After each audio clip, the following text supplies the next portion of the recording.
नमस्कार, आप देख रहे हैं एक भारत वंचितों की आवाज और आपके साथ मैं हूं राम बाबू गौतम। मायावती कई बार प्रेस कॉन्फ्रेंस करके ऐलान कर चुकी हैं कि वो अकेले चुनाव लड़ेंगी।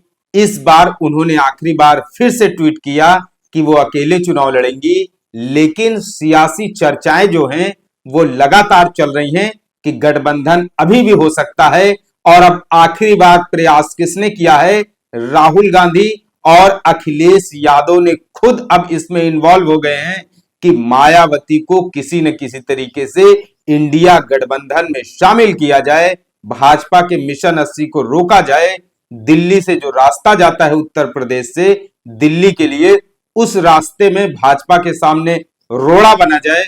और ये रोड़ा तभी बना जा सकता है जब बहुत बड़े जो विपक्षी पार्टियां हैं उत्तर प्रदेश की, वो सब मिल जाएं, एक साथ आ जाएं, तो उत्तर प्रदेश में भाजपा के मिशन 80 की हालत खराब हो सकती है। ऐसी खबर आ रही है कि मायावती को इंडिया गठबंधन में लाने के लिए, मायावती को इंडिया गठबंधन में शामिल कराने के लिए, हिस्सा बनाने के लिए अब शीर्ष स्तर पे सीधे इन्वॉल्वमेंट हो चुका है। शीर्ष स्तर पे तैयारी की जा रही है। ऐसा कहा जा रहा है कि अब राहुल गांधी इसमें जो है वो डायरेक्ट इन्वॉल्व हो गए हैं और उन्होंने इस काम में उत्तर प्रदेश के अपने कांग्रेस के प्रभारी अविनाश पांडे को खुद लगाया है। उन्होंने उत्तर प्रदेश में सबसे पहले कांग्रेस पार्टी के दफ्तर पर मीटिंग की, चुनाव समिति की बैठक की, उसके बाद उन्होंने स्वामी प्रसाद मौर्य से मुलाकात की और उसके बाद उन्होंने अखिलेश यादव से भी मुलाकात की। रविवार का 10 मार्च का जो दिन था वो उत्तर प्रदेश की सियासत में कई सारे संदेश और कई सारे समीकरण लेकर के आया है। अविनाश पांडे ने जो स्टेटमेंट दिया है, उत्तर प्रदेश कांग्रेस के प्रभारी अविनाश पांडे, जिनको राहुल गांधी ने उत्तर प्रदेश में जोड़ने के लिए, सबको सबको एक साथ लाने के लिए, सारे सामंजस्य और समीकरण बैठाने के लिए जो जिम्मेदारी सौंपी है, अविनाश पांडे ने ऐसा बड़ा बयान दिया है। उस बयान को आपको जानने के बाद यकीन हो जाएगा कि उत्तर प्रदेश की राजनीति में अभी गुंजाइश बची हुई है। अभी गठबंधन की जो गुंजाइश है वो बाकी है। मतलब उत्तर प्रदेश की राजनीति में कुछ भी हो सकता है। जी हां, उत्तर प्रदेश की राजनीति में कुछ भी संभव है।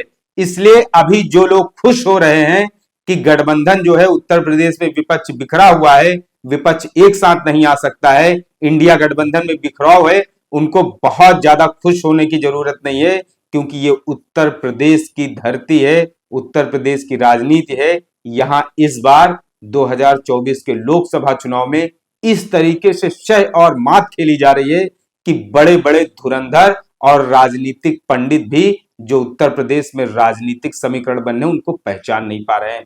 तो उत्तर प्रदेश में भाजपा के सामने भारतीय जनता पार्टी के कुछ नेता जो हैं वो बड़ा खुश हो रहे थे, मायावती को बधाई तक दे रहे थे। जब मायावती ने ट्वीट किया कि वो अकेले चुनाव लड़ेंगी, तो उत्तर प्रदेश भाजपा के कई नेता बड़े खुश हो गए, बोले थैंक यू बहन जी बहुत अच्छा सोचती हैं, बहन जी जो है वो दूरदर्शी सोच रखती हैं। लेकिन बहन जी कब क्या दांव चल दें, बहन जी के बारे में कहते हैं उनके साथ काम करने वाले जो लोग हैं, सांसद हैं, जो पदाधिकारी, वो कहते हैं बहन जी आखिरी मौके पर, एंड टाइम पर अपने विरोधियों पर प्रहार करती हैं। तो लोकसभा चुनाव की अधिसूचना जारी होने दीजिए। लोकसभा चुनाव के लिए जो अधिसूचना जारी है, उसके बाद फिर जो है पिक्चर उत्तर प्रदेश में पूरी तरह से क्लियर हो जाएगी। लेकिन इस बीच में अविनाश पांडे ने जो बयान दिया है वो काफी ज्यादा चौंकाने वाला है। अविनाश पांडे ने कहा है कि मायावती को इंडिया गठबंधन में शामिल कराने के लिए, उनको आमंत्रित करने के लिए, उनको लाने के लिए सारे प्रयास किए जा रहे हैं। और कांग्रेस पार्टी का शीर्ष नेतृत्व, आला कमान इस कोशिश में पूरी ताकत लगा रहा है कि किसी न किसी तरीके से मायावती को इंडिया गठबंधन का हिस्सा बनाया जाए, मायावती को शामिल कराया जाए। कांग्रेस चुनाव समिति की बैठक चल रही है। उत्तर प्रदेश में कांग्रेस को अब अपने प्रत्याशियों की घोषणा करनी है, सूची जारी करनी है। लेकिन उसके पहले जितनी गुंजाइश बच रही है, जो भी मान मनौवल शर्तें, वो सब मानने के लिए कांग्रेस तैयार है। बशर्ते मायावती इंडिया गठबंधन का हिस्सा बन जाए। लेकिन आप ये सोचिए, आज मैं आपको वो वजह भी बताऊंगा कि आखिर कांग्रेस पार्टी मायावती को मनाने में इतना ज्यादा क्यों जुटी है। आखिर कांग्रेस पार्टी क्यों एड़ी चोटी का जोर लगा रही है कि मायावती भी इंडिया गठबंधन का हिस्सा हो जाए। आखिर कांग्रेस पार्टी ने अपना पूरा जोर, पूरा दमखम, पूरी ताकत, पूरी शक्ति मायावती को मनाने में क्यों लगा दी है। आज उसके पीछे में मैं आपको जो समीकरण है, जो कारण है, वो भी बताऊंगा। 2019 के सबसे पहले तो मैं आपको लोकसभा चुनाव के कुछ आंकड़े बताऊं। 2019 में भारतीय जनता पार्टी ने 62 सीटें जीती थी लोकसभा के चुनाव में, 62 सीटें। और जो उसका सहयोगी है अपना दल, उसने 2 सीटें जीती थी, 62 2 64। और एक सीट जीती थी कांग्रेस पार्टी ने, कितनी हो गई, 65। अब उसके बाद चले आइए 2019 में सपा और बसपा का जो गठबंधन हुआ था, समाजवादी पार्टी ने 5 और बहुजन समाज पार्टी ने 10, मतलब 10 5 15 और 65 उधर, 15 इधर, मतलब 80 सीटों का यह समीकरण था। ये तो चुनावी आंकड़े थे, सीटों के आंकड़े थे, लेकिन उसके पीछे भी एक और रहस्य छिपा है। वो रहस्य है वोट प्रतिशत का। 2019 के लोकसभा चुनाव में कांग्रेस पार्टी ने 2019 के लोकसभा चुनाव में भारतीय जनता पार्टी को केवल 49% वोट मिले थे। जी हां, 49% वोट्स। और 49% मतलब आधा वोट प्रतिशत भी, कुल वोट का आधा वोट प्रतिशत भी भाजपा को नहीं मिल पाया। उसके बाद उसकी जो सहयोगी अपना दल है, अनुप्रिया पटेल, अपना दल एस सोनेलाल वाला, उसको केवल 1.2% वोट मिले। अब इधर चले आइए कांग्रेस की तरफ। कांग्रेस को 6.3% वोट मिले थे, 6% के आसपास वोट। तो उसके अलावा आप जो दूसरी जो विपक्ष की दो बड़ी पार्टियां हैं, समाजवादी और बहुजन समाज पार्टी, अब आपको उनकी तरफ लेके आते हैं। समाजवादी पार्टी को 17.6%, 17.76% वोट मिले थे। और अब आइए बहुजन समाज पार्टी के पास। तो बहुजन समाज पार्टी को 2019 के लोकसभा चुनाव में 19.6% वोट, 19.6% के आसपास वोट मिला था। तो मायावती के पास ये जो 19.6% वोट है, 19% वोट बैंक है।